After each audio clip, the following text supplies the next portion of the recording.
Hello, hello, hello, my beautiful dancing unicorns. Welcome back to AG University Podcast. It's me at Anna Grace Newell, your host, your guide, speaking today, but I have an amazing guest and friend coming on, Alyse Dusseault. She is a reiki practitioner. She is an intuitive guide. She has so many gifts, but most importantly, her true soul's purpose is she is here to help others through grief, and she is a grief counselor. So just a friendly heads up, we are going to be talking about death and dying, but through a really beautiful, positive lens. And if it's something that you've been struggling with, I think this conversation can be very healing. Alyse is someone that really inspires me. We've been friends on Instagram for a long time, and it was really cool to finally get her on the podcast because her story is just so powerful and impactful. And really, I cried when she was talking throughout this interview. I think if I hadn't been on the mic, I would have cried a little bit harder, but I was trying to keep it together for the sake of the interview because it's just really, she is such an inspiration and so strong, and she just has so much wisdom that I'm really excited for you guys to hear her story and also hear her advice. She gives a lot of really good tips and takeaways and insights for all of you guys out there who may be struggling with the loss of a loved one. So without further ado, I just want to say thank you so much on behalf of AGU, Alyse Dusseault. Welcome to the show. You guys, today I have a very special guest, a very special friend, Alyse Dusseault. She is an intuitive, a Reiki healer, grief counselor. She has a plethora of knowledge and so much life experience that I'm so excited for her to share her journey and just to give you guys a glimpse into her lens, her perspective. And yeah, just on behalf of AG University, we're so excited that you're here, Alyse. I'm so excited to be here. I can't believe we're sitting here finally doing this together. It's been a long time coming. I'm so happy and excited to be sitting here with you. I know, me too. We've been IG friends. So we actually got connected through our mutual friend, Kim Salter, which you guys probably remember her on the podcast. She is an intuitive medium. We talked about quantum jumping and all of the things. Check out that episode. We love Kim. That's how we got connected. And we've been friends. We love her. We love Kim. We know she's listening, so shout out to Kim. Yeah, shout out to Kim. We love you. Kim's the ultimate just connector, and everybody that's going through like any type of difficult time or awakening, I feel like Kim has been our guide. So also really cool. We're all projectors. Mm-hmm. So I was on Alyse's podcast recently, and I just talked her face off for literally an hour. And today I want you to just, I want you to talk my face off selfishly. I want to hear your whole story from the beginning. If you want to go back to childhood, take us there, because you guys, this is a powerful story. Wow. Okay. Let's just start at birth. So it was June 13th. No, I'm kidding. I would go there. I would follow you. Totally kidding. Okay. So my story really starts, I would say, 2020. So many of us, 2020 was a big transformative year. As we all know, the world went through a lot. I went through a lot. So many people in the world experienced loss, including myself. I've been in Nashville since about 2009. I went to school here, I went to Belmont University, and I loved it so much. I just stayed here after I graduated. And of course, I was moving through life, trying to date, meet new people, and I would join Tinder. This was like the very beginning of the dating app world. I feel like back in 2015 when I met my partner, Jared, Tinder was like, what's the word? It was very taboo and kind of embarrassing to say you met someone on a dating app. So Jared and I connected through a dating app, Tinder, and we went on our first date in October of 2015 and kind of just hit it off from there. He was like, unlike anyone else I ever met. He was incredibly smart, knew like an insane amount of facts about movies. I like couldn't keep up with him. I was like, oh my gosh, this guy is like incredible. And we just started building a life together over the next 5-6 years. And we were engaged in 2018. And we kind of just decided, like, we're just going to stay engaged for a while. We're not going to get married. Like, there's always this outside pressure from everyone around you to make a decision. When's the wedding going to be? You know, that's everyone's first question. Did you find a dress? You know, all the things. And so we kind of just were like, we're going to do our own thing. We might elope. We're figuring it out. And we stayed in that limbo for a good 2 years, and then COVID happened. And in June of 2020, Jared was riding out somewhere after work to go visit his brother. And unfortunately, he was hit by a drunk driver. And it was a major accident. And I unfortunately did not find out until the next morning. And of course, as you can imagine, getting news like that, if you can put yourself in that situation for a second, is just horrific. An unthinkable loss.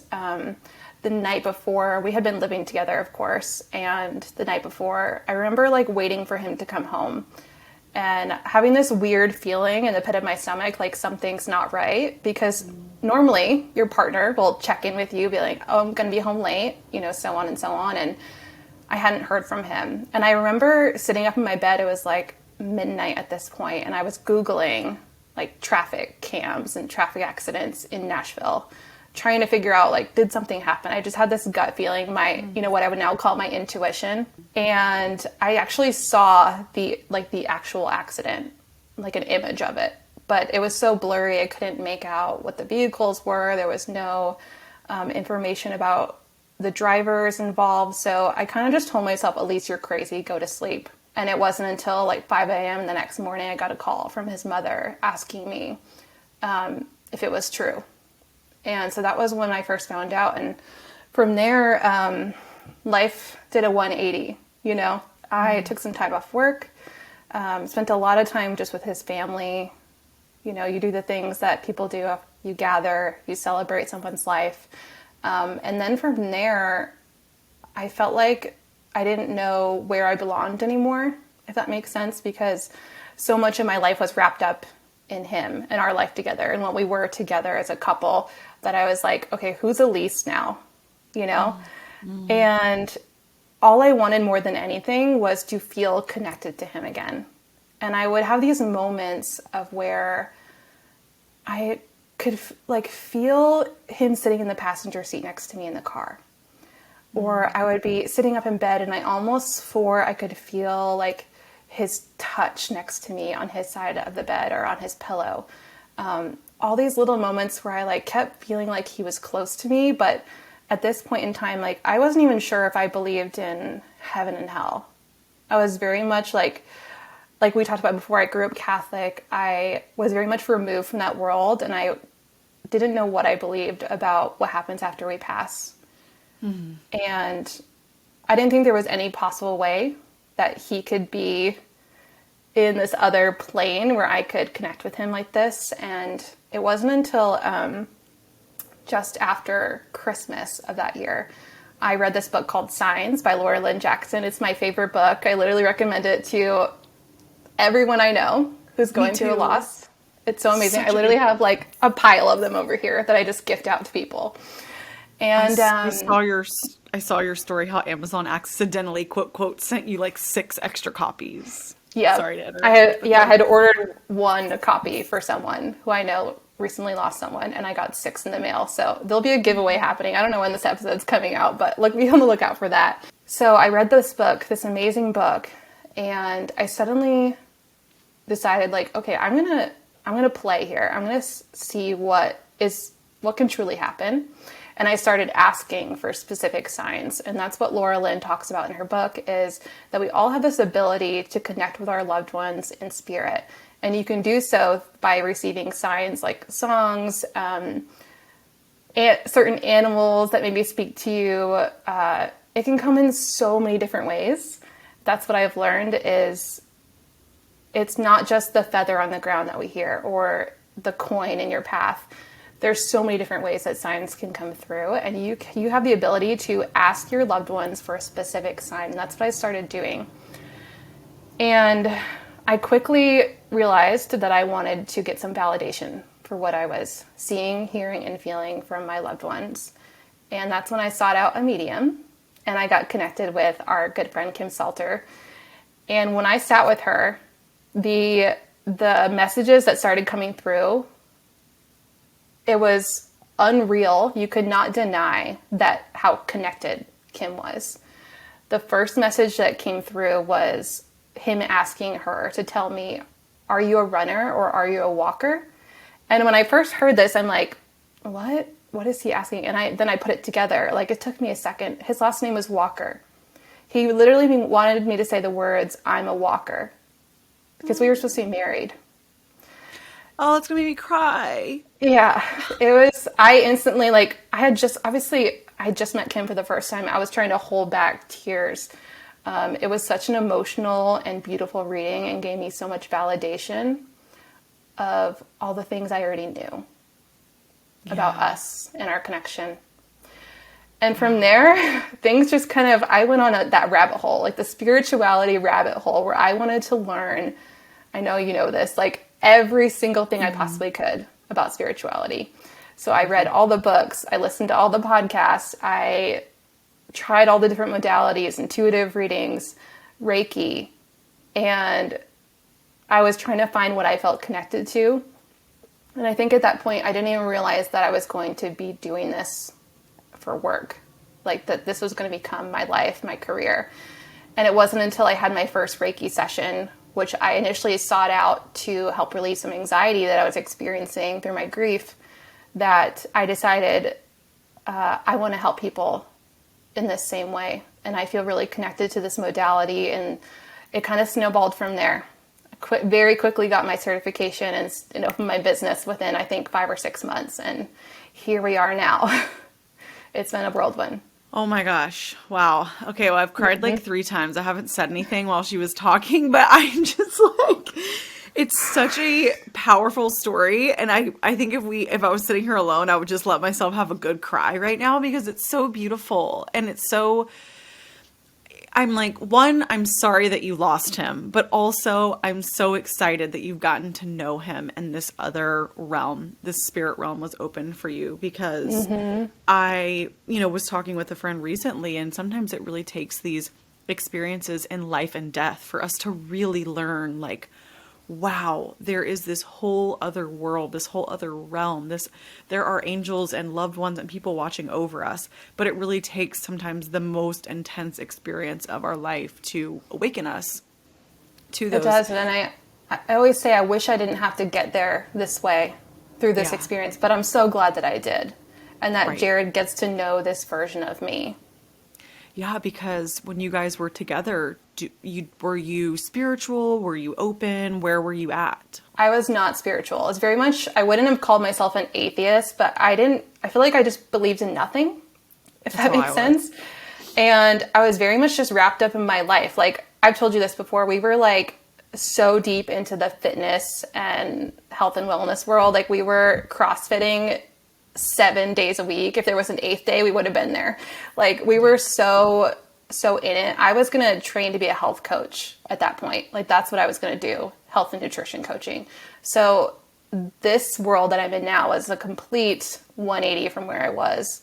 And I don't know if I ever would have gotten here if I hadn't experienced this loss. Yeah. Oh, 100%. And it's so interesting that you've always wanted to be a coach, right? Of some sort. You wanted to help people, and you had that innately, but inside of you. But what people don't know they need is that when you lose someone, you are the light that someone will find. Alyse is going to be the person. You're going to help so many people because they're not even going to know they needed you. And then one day they're going to wake up and be like, oh my God, Alyse, you have literally saved my life. I do not know what I would have done without you. Because it's like you have to go through those experiences, unfortunately, to step into our purpose and to connect with people in this way that you were obviously designed to connect with them. And I don't want to, downplay how sad and how tragic it is, but you and I spoke recently about how we really have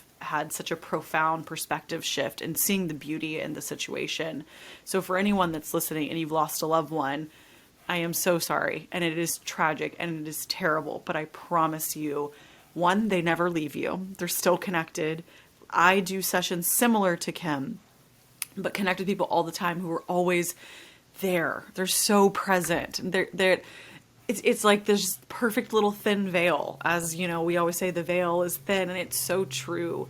But also, too, it awakens us to this deeper sense of purpose that we didn't even know was inside of us or that we were capable of. So it's just a very painful but also beautiful tragedy. And for you to have gone through this so young is just so mind-blowing. Yeah, Also, he passed the day before my 29th birthday, I think. So there was also like that layer to it. I was like, oh fuck, it's my birthday tomorrow. Like, so every year, like I go through this layer of, we're about to come up on the 3rd-year anniversary here in just a couple weeks. And there's always that layer of, I'm so sad because I have to celebrate. Like, I don't even know what word to use anymore for that. Like, here we are, we're passing another year. And also I'm moving forward and moving further into my 30s, and I'm celebrating where I am in my life now. So there's always a duality with that week in June.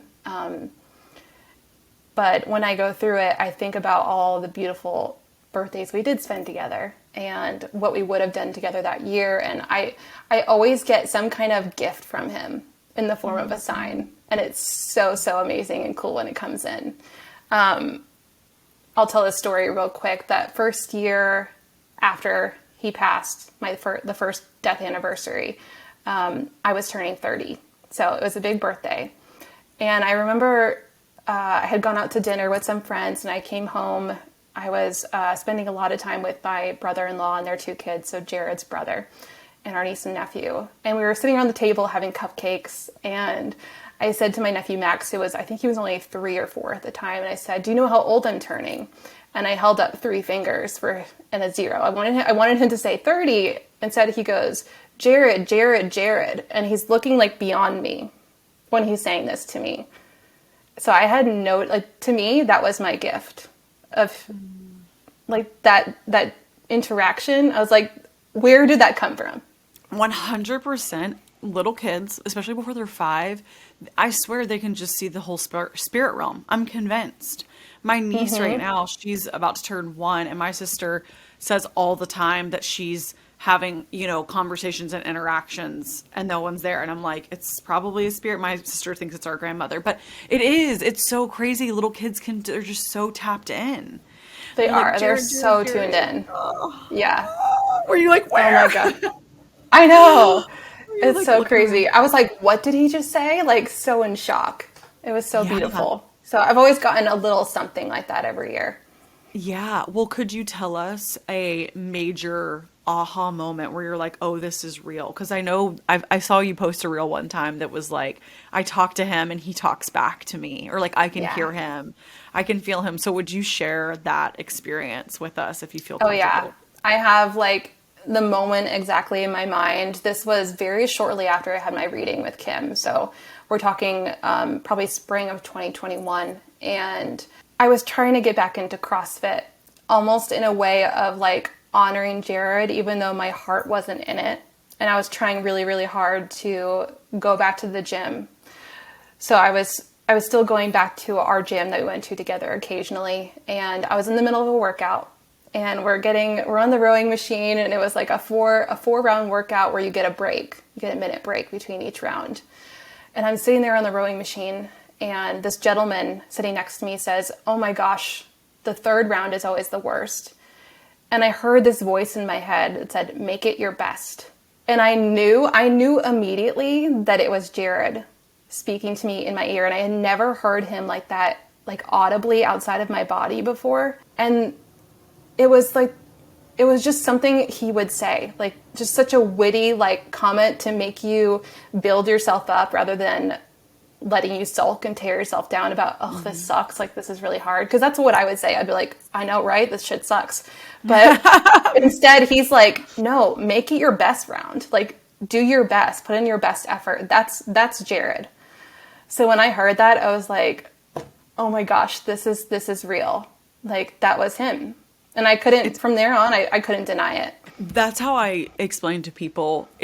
Yes, it's coming into your thoughts and, and you can hear things audibly. I feel I'm clairaudient is like one of my strongest. I know everybody has different senses, but I hear things, and I know, for someone that hasn't experienced it, they kind of are like, are you crazy? But it's just so undeniable because it's so, I can feel it. I can feel the person. It's like there's a wave that comes through me. Like, I just know I'm connecting with a spirit or with another person. And I think it's so cool and so amazing and so fascinating. But I know when it first happens, you're kind of like, what was that? What was that? Because that's how it was for me. Like, whoa. Yeah. Whoa. So after you had that experience, did you, start talking to him out loud, or like, what was kind of the unraveling from there? Yeah. I think even before that, I was talking to him out loud, but not, maybe I would have heard kind of a response in my head, but I quickly, like we do, our ego comes in and we say, oh, I'm making that up. So like I would be speaking to him out loud or even inside my mind's eye, and I would hear a response. I'm like, oh, that's what he would say. I'm making this up to give me comfort, to make me feel better. I wasn't fully believing at that point. And once I heard him in that way, where I didn't call upon him in that moment, he just came through with his witty comment. From there on, yeah, I continued to talk to him. And every time I heard something back, I had this now knowing and trust that he was listening. And he would validate that with signs. If I asked for a specific sign, he would bring it through. On my podcast, we talk so much about the crazy sign stories and things that come through, because they are beautiful validations that our loved ones are with us. So if you are someone who can't maybe go out and have a medium reading, or you don't feel like you can hear your loved one audibly, it doesn't matter. Like, ask for the signs and they'll come through in that way. That's the way they can be here for us physically, if you will. Like, on this plane is with the signs. And it's really, really beautiful and exciting when it happens. It's so cool when it happens. I get so lit up when one of my signs is delivered. I'm like, yay! I know you can hear me. The universe is always listening.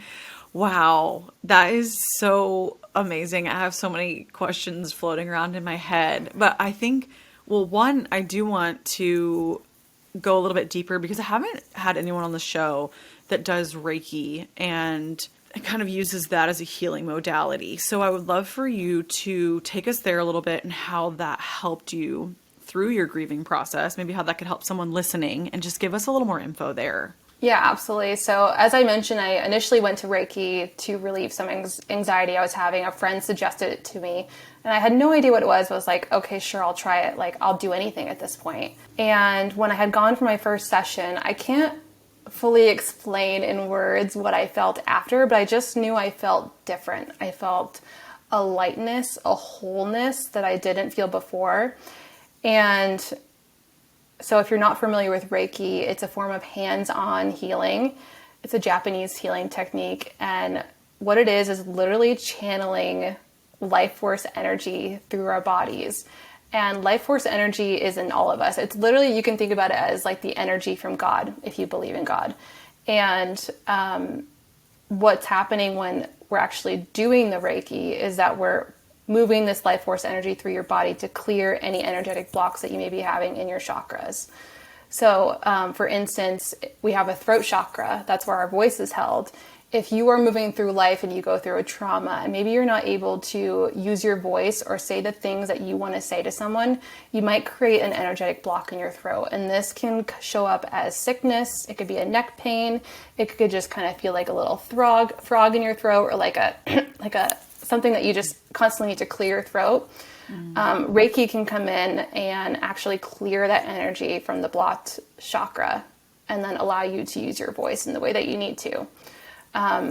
So it's this beautiful modality that is completely pain-free, very holistic, and it relieves so much stress, anxiety, definitely helps with health issues. I mean, it doesn't, I'm not going to say it cures cancer or anything, but I truly feel like maybe it could someday. Yeah. But I found so much healing from it. And I particularly love to use it with my clients who are moving through grief, because when we're under this cloud of grief, a lot of times we are not able to open ourselves up to feeling the signs or hearing our loved ones and connecting with them in the way that we really could be able to.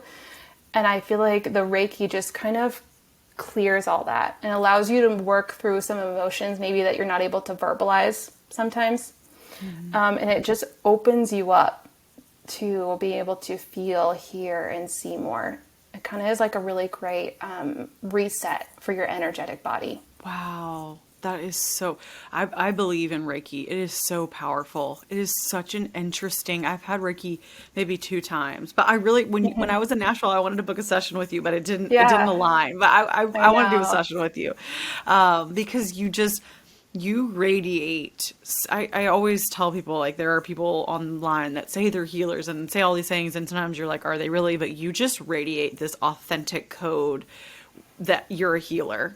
And through my eyes, that's just how every time I see you, I'm like, she is a healer. You are here to heal people. And I just want you to know that you just like radiate this like pure light energy. And I know that that life force energy is here to move through your body. So it's such a gift. Yeah, thank you so much. I do want to say too, like anyone has this ability Yeah. to learn how to do Reiki. If you want to take your level 1 course that teaches you how to do Reiki on yourself, and it's a beautiful practice just for self healing.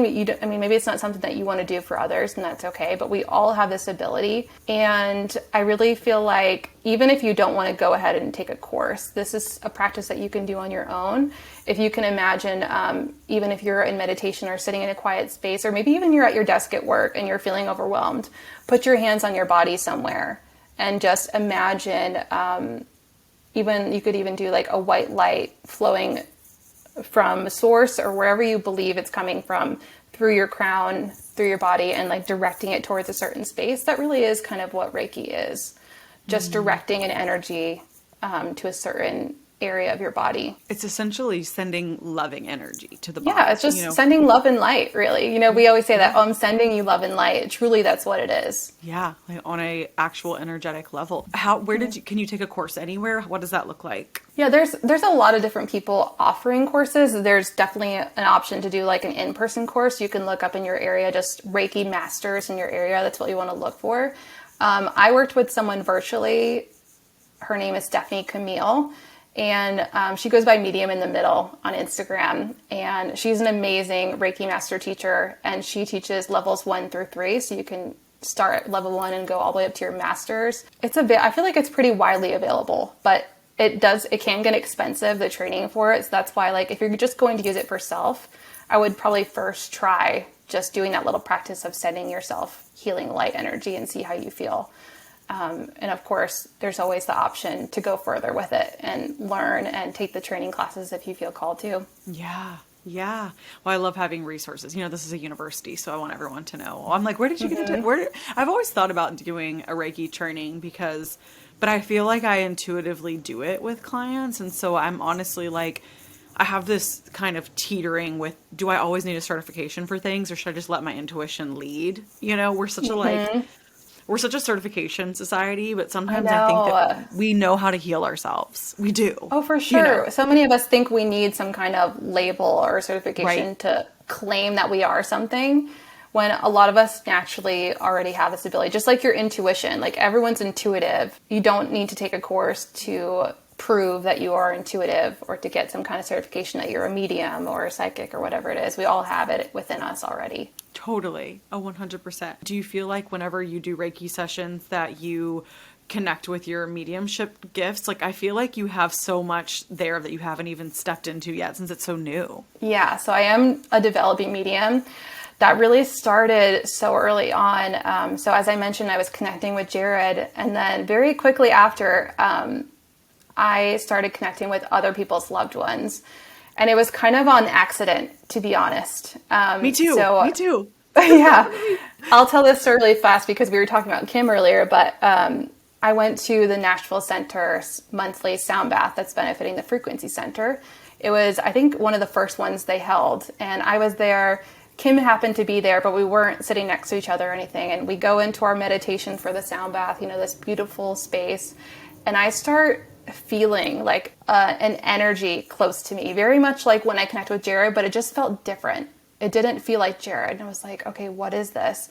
And I started getting information, names, occupation, all these things. And I went up to Kim after class and I said, hey, can I ask you a question about your mom? Because I knew that her mom had passed. And I said, is your mom's name Cindy?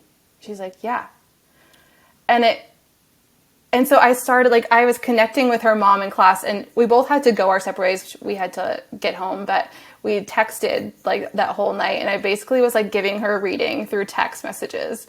It was wild. And I was like, how crazy and beautiful that the first spirit that's going to come to me is Kim, who is my mentor and like I was doing coaching with and everything. I just thought it was this really beautiful moment, and it felt safe to connect with that spirit, you know? Oh, totally. Oh my gosh, Cindy. That is wild. I was not expecting you to say it was Kim's mom. It's so meant to be. I mean, I said that you and Kim give me such past life. Like, y'all have been together in a lot of different ways. For sure. Even, like, y'all's, I don't know how to describe this. Maybe it'll make sense to someone listening or you, but, like, when I see you guys, I see similar energy, almost in the sense of you guys look alike, but you don't physically look alike. Does that make sense? Do you know what I mean? Like, you look alike to me. Do you know, it's almost like that thing of like, you know, when you'll be hanging out with your best friend and you guys spend all this time together and people will start to say you look alike, even though you think you look nothing alike. Mm-hmm. It's like your energy starts to like meld, if that makes sense. Yes. Oh, totally. I mean, I think they say that if you're with someone for like 20 years and living together, it's like, you don't actually really look alike, but your energy looks alike. It's hard to explain, but that's how I feel about you and Kim. Like, y'all have this like very similar energy to me. Like, I'm like, you guys almost seem like y'all were like mother, daughter, sisters or something in a past life. I don't know. It's so interesting. We for sure had past lives together, but I say all that. I forgot where the point of the story was going, but yes, I do have spirits kind of, I say they like leak into my session, but they really like, I started inviting them in to help me in healing. So yes, in the beginning, I was way too scared to deliver messages to the person that was here for Reiki, right? I didn't want to freak anybody out. So what I would do is when I got to someone's heart chakra, when I was working on them, I'd say, if there's any loved ones here for so-and-so on the table, you know, help me in this healing. And I would feel them come in and kind of almost like their hands on my hands, on top of my hands, and helping me move through the Reiki session. And of course, over time, this evolved and it just became too prominent where it was taking up a lot of time in the sessions. So I've kind of steered away from giving any mediumship type information in my sessions, but that's why I also offer intuitive readings now. So the intuitive readings, I allow that to come in a lot more. We spend more time on that. And it gives me a space to practice my mediumship as well. Yes. Oh, totally. And you're like, to me, I know you said you're evolving, but I'm like, you're there. You're there. Like you had you were just cracked open. So deeply emotionally connected to this situation. You know, I feel like it really does come from our heart. It's like, that's how I felt with my near-death experience. I was just cracked open to this whole, you know, world. And I feel like once you're there, it's just like everything kind of floods in. But I know that feeling of like, oh, when do I tell people? Like, how do I deliver a message? Like, I'm hearing this, but, you know. Oh, I know. I remember the first time it happened, I was taking like, this was before my business officially opened. I was taking like practice clients, Reiki clients. And it was kind of an acquaintance from the gym that I was going to at the time. And I was working on her and I felt her grandmother come through. And I was like, should I tell her? Should I not tell her? You know, I'm thinking about it as I'm working. And she and I decided to go to dinner together after the session. And we're talking and we're chatting. And I was like, so, do your grandparents live in Nashville? You know, trying to get some information without directly asking her. She goes, well, actually, my grandmother died 3 years ago today and I'm wearing her necklace. Mm-hmm. Oh, and I just got chills. I was like, there it is, you know? So I opened up to her and I told her at that point that I had been connecting with Jared because she knew Jared as well. And so I think everything just kind of happened gradually in a perfect way. Like that didn't feel scary, you know? Oh, I just yeah. very gradually introduce all this stuff into my work, into my life, and even like with telling family and friends, like Yeah, tell us about that's so that. scary, right? Yeah. Even like telling my family that I was connecting with Jared, you can imagine what kind of looks you're going to get when you tell someone something like that, right? They're kind of like, Alyse, do we need to check you in somewhere? Like, are you okay? But I think they saw how happy I was. And so they supported that. And so Oh. to me, even now, I don't think they quite get any of it, but I have their support and they see how happy it's making me. So we've kind of come to an understanding with that, I guess. But it's been a gradual process. I've slowly peeled back the layers, just like as you did with you're coming out of the spiritual closet, like telling Austin gradually, and telling your family, and then eventually telling the world on your podcast. I've kind of done the same in my personal life as well. Yeah, it's a gentle peeling. You know, it's so funny too because I joke now that like I didn't tell Austin for 6 months we were together, you know, that I was full blown running a reading operation out of my house, like very much so. But it's not actually true. I kept trying to tell him, but he was not like understanding what I was saying. Like he would be like, I would try to drop like very large, subtle hints of like, yeah, I'm like really into like energy work stuff. And he'd be like, cool, love that. Yeah. But it was like he had no idea what I was talking about. And I just remember like there was like 3 different times that I like really tried to tell him. And I was like, this guy's, he's really clueless. He's so clueless. Well, we know most of the time with men, we have to be very direct on what we're Yes, saying, right? yeah, yes, So you saying, totally. "Oh, I'm into energy work," he's probably like, "Energy what?" You know? Yeah, totally. He's like, I don't know what that is. And then finally, I always tell people we were playing this game called We Are Not Really Strangers, and there was a card, and it was like, what's one secret you've been hiding from me? And I'm like, pulled the card, and I'm like, well, Well, I talk to dead people. How about yeah. you? So I run an energy work practice, and that's actually me communicating with spirits. And he's like, and I'm like, and I'm honestly good at it, and I have kind of a long wait list, and it's like a thing. And he was totally like, wow, oh, he was like kind of speechless. And I was like, yeah, I've been trying to tell you for a while, but like, people have interviewed me on their podcast about it. Like, I'm a little worried you might start to like hear about it because I wasn't like fully out as I was, but like people who knew, like if you know what I was talking about, they knew, like you could kind of put together what I was talking about. Anyways, but I will say that I'm in the same boat as you, is that my family doesn't totally understand, but they are supportive and they think it's cool. I mean, they're like, oh, neat, interesting.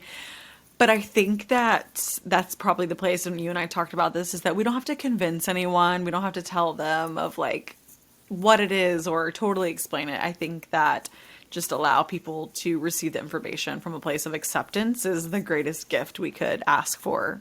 Yeah, absolutely. It's been a gradual process. I see, like, you probably see this too, like, my family's starting to be, like, curious. They have curiosities about, like, what it is. Like, even my older sister, who's very much, like, did not believe in any of this stuff. Like, we've kind of, like, she's even booked a reading with Kim. I don't think it ended up working out or whatever, but she's, like, starting to dip her toes in the water because I think she sees how happy and connected I am, and I feel like, you want to have that with your loved ones. And even my mom too, she's very curious, and, she misses her grandmother who's passed so incredibly much. And she's just like, I don't understand the connection and how it works, but I'm interested.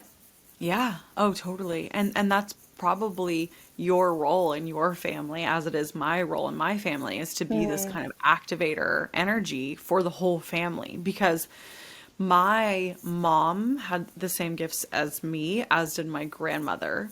And my grandmother knew, but was too afraid because, we were like Catholic family. She didn't want people to know. And then my mom kind of closed her gifts off just out of not stepping into them, using them, or maybe being scared or whatever. And so I think there's kind of this remembering that comes with it too when they see it in us. And maybe, I'm sure for you, there's always some type of ancestral line of our energetic gifts are passed down. So there's Yeah. someone there. Maybe they just hadn't tapped into them and you were the one to step into your power. I would love to learn more. I wish I had more ancestors still alive, like great grandparents and stuff, to learn that. My grandmother, like on my mom's side, is so closed off. She's very, very much still in her Catholic faith, which is beautiful. And I'm so glad that she enjoys that. But yeah, it's got to be in there somewhere. And I would love to learn more. Did you see spirits and stuff when you were little? I did, but I think, for me, I think I could hear, like, I was always having like imaginary friends and conversations. And I remember seeing things at night. Because it's funny, because now that I've gotten older, I like sometimes get a little bit afraid of the dark because I remember when I was a kid seeing things, but I don't think it was ever anything scary. I think it's just when you're seeing, things at night, you're like, what was that? But I do remember that as a child, like seeing things at night. And then I always remember hearing and like having conversations. I was always like, I was a weird little kid. I was always fascinated by dreams. Like I was studying like Sigmund Freud stuff. Dreams were a time where I was like very connected. I was always really intrigued with them outside of a spiritual kind of capacity. Hi guys, it's me. I wanted to update you really quickly on some new features that is part of our AG University curriculum. As we mentioned here, I have a new course that's all about feeling safety and protection as we sleep. So really great if you ever get scared at night or have nightmares. It is a channeled prayer that I got from the Akashic Records, all about a nighttime prayer of protection, safety. I also have a new home clearing that was highly requested by you guys. So I teach you how to clear your home and align your energy with the highest version of you, along with some angel card readings and some fun tools for you guys to have in your toolbox. So check out the link in the show notes, and that's all going to be there for our AG University course curriculum. Okay, back to the show. Love ya.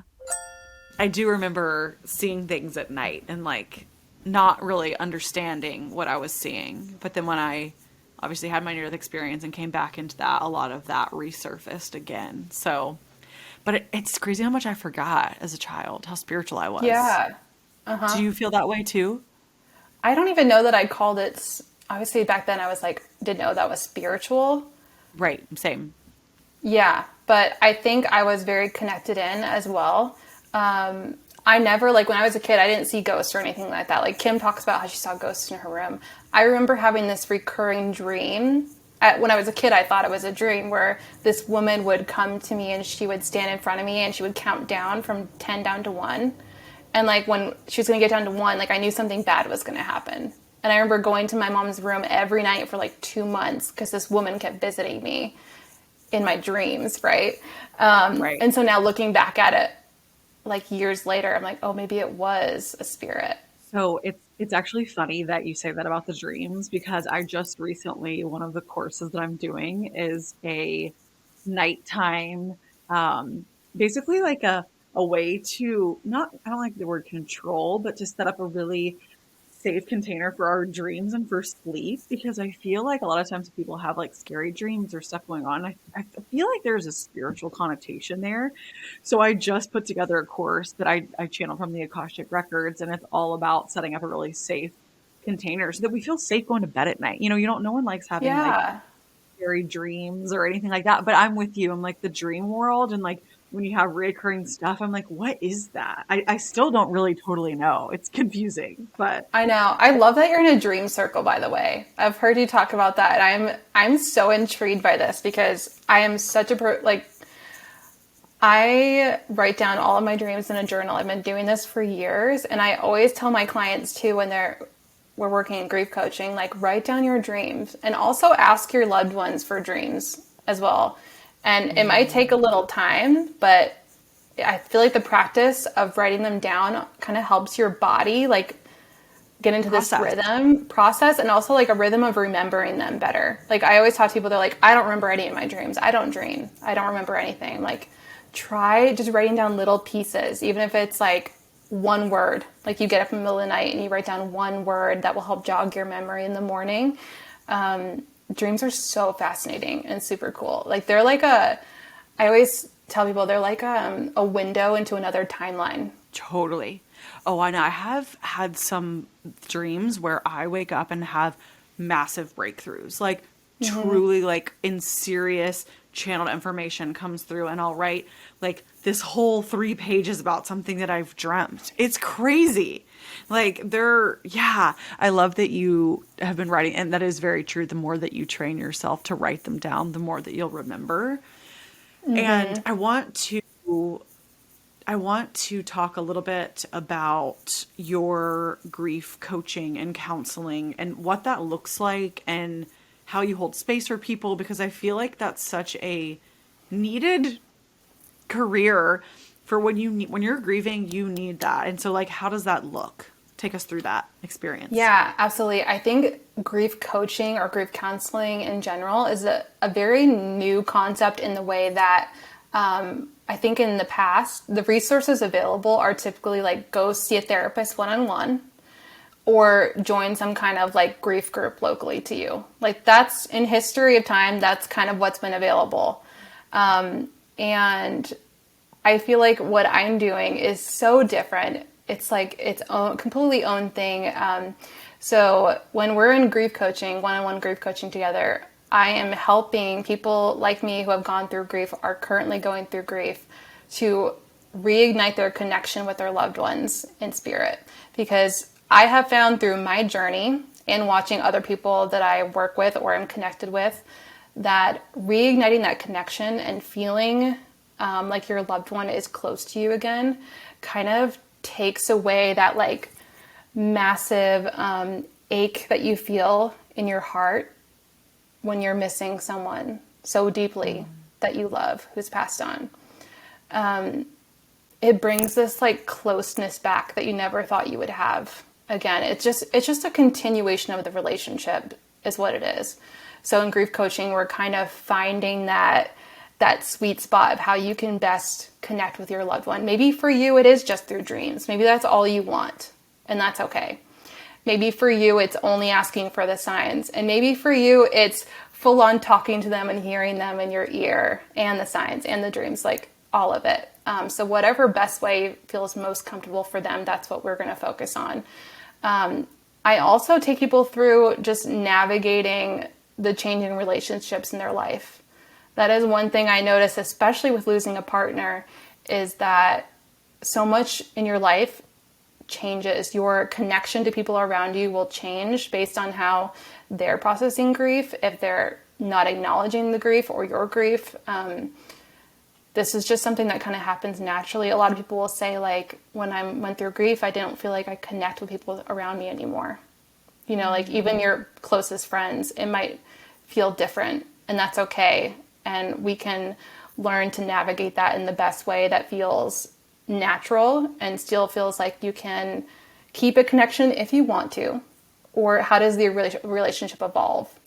So there's kind of 2 pieces of it. We're definitely focusing on moving forward rather than focusing on the past, if that makes sense. Yeah. Yeah. So what do you think that is when you are experiencing, wow, my relationships feel different? Do you feel that there's part of us that had to kind of turn down our emotions because it was too much to handle all at once? Or what is that energetically? Yeah, there's so many layers to it. That could for sure be it. Like sometimes it can feel like your grief is too much for people around you, especially if they didn't experience the loss in the same way. Like, for example, with me losing a partner, maybe one of his close friends or a buddy or just an acquaintance that we knew, they're not going to feel the same level of grief that I'm going to, because this was someone I spent every day with, right?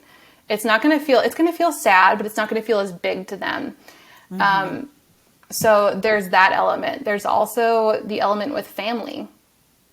Like for me, with this being a partner, my family and extended family maybe does not understand the level of grief that I have for even still 3 years now.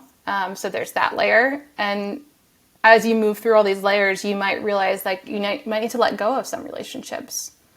or some you spend a little less time with, or it changes a little bit. And then there's people who come into your life too. And that's something I really want to touch on, is when you are moving through grief, you have this new level of compassion for people that you didn't have before. And I'm not sure when the switch flips, but it's almost like you attract in people who are also have gone through this experience. I cannot even tell you how many people I've called into my life, these amazing, beautiful friendships who just get it, right? So there's, for me, in my experience, this element of leaving behind some relationships that maybe didn't quite align anymore, but calling in so many beautiful new ones too. So I think a lot of people going through grief do experience that as well. Oh yeah, people that have, it's such a, I feel, emotional awakening as much of it is as a spiritual awakening. Yes. You tap into these emotions that you've never felt or experienced. And in some way we manifest relationships around us from our emotional tonality. So that makes perfect sense that you have drawn in these friends, but it's like when you get to that point of these great topics of life and death, you want to connect with people who are so far past getting caught up in the bullshit of the silly nilly-dilly daily life things. You're like, no, this is like, I want to live now. Like, I want to live and experience. And I found that with myself, not being able to connect with people who cared about really mundane, trivial things. I just didn't care anymore. I couldn't connect. And so that's just one way that I saw it evolve, was like my emotional, I had this, like, we've kind of talked about this urgency to live life, you know, just like big life. And I think that's why a lot of people were attracted to my page without even knowing that I was spiritual or doing mediumship and all the things. But then once I came out and said it, they're like, oh, that kind of makes sense. That tracks. Yeah. That tracks. Yeah, totally. So that's so, yeah, I'm really happy and excited for these new friendships. And I also have a friend that I want to connect you with too, that has a similar-esque story. And I'm like, how do I know two people that have this? This is crazy. I've got to connect you guys. And that's just how it continues to work and to evolve. But I guess to go ahead and conclude, what is maybe just the best piece of advice that you could leave our audience with if they have lost someone, or just something that you wish you had known sooner? The one piece of information that I'm going to continue to scream from the rooftops for the rest of my life is don't let go of the relationship. And I'm talking about the relationship with your loved one. So many people believe that because of what we've been shown, probably in TV, movies, or just maybe even when you're a child seeing adults move through grief, there's this feeling of when we put them in the ground, when the funeral's over, when the casserole stops showing up at your front door, that's when the grieving stops. It doesn't. It's a lifelong process. And with that, your connection is too. The most valuable thing I think you can find in your grief journey is finding whatever works for you. Maybe it's not through grief coaching or through looking for signs or asking for dreams. Maybe it's something different, but whatever helps you feel connected to your loved one. Maybe it's spending an hour every day looking at pictures on your phone of memories, going through memories, or talking with your loved ones and telling funny stories about something they did or a great memory that you have together. Whatever it is that helps you feel connected, keep tuning into that. Because I really feel like that is what is going to carry us through this life and help us feel close to them. And that's all we really want, right? Is to feel close to our loved ones and know that they're not in this unreachable place and that we have to wait until we die to feel close to them again. Yeah. Oh, that's the most beautiful advice ever. And I fully believe that and feel that. And just hearing your story, I'm like, like 12 times I had chills and had tears in my eyes because it's so beautiful and it's such a powerful message. And we do have this sort of false narrative that we've been shown that, like you said, once the funeral's over, it's over and we've just got to move on. And it's like, no, we don't have to move on. We don't have to act like this person just didn't even exist. And I think it's a really beautiful practice to celebrate the good memories and see the beauty and the experience and allow it to continue to be a part of your life and have a role in a way that it shaped you into this person that you are now today. Yes. But to this day, I lost pretty much all of my grandparents at a younger age, but my grandmother is one that I work with when I'm doing readings or if something's going on in my life. I wear this is her little cross necklace that I wear every single day. It's hers. And she passed away when I was 10 or 11. I wasn't even, into any of this work, but now I talk to her, I call on her, I pray to her, if I need protection, she's always there. And now she's been showing up for my niece, Violet. My sister the other day was like, I swear I heard my grandmother used to always do like a little shh, like patting of the baby. Because she had 10 kids, by the way. She had a lot, but I know. And my sister said she heard it on the monitor. And I'm like, it was her. I know it was her. Yeah, like little shh. Amazing. Yeah, comforting Violet. I know. So cool. I love that. I think that that's such a beautiful advice for everyone to continue to explore what the relationship could look just in a different way than they knew possible. Yeah, absolutely. Thank you so much for coming on, Alyse. You're just such a special light beam, and I'm just so happy everyone got to hear you. Please let us know where everyone can find you and all of your information, pimp yourself out, all the things. Yeah, thank you so much for having me. It was so good to be here and chat with you again. So you can find me, I'm probably most active on Instagram at intuitively_Alyse, ALYSE. And then I also I do one-on-one Reiki virtually and in person in East Nashville, as well as grief coaching and now intuitive readings, which have quickly become my favorite session to sit with people.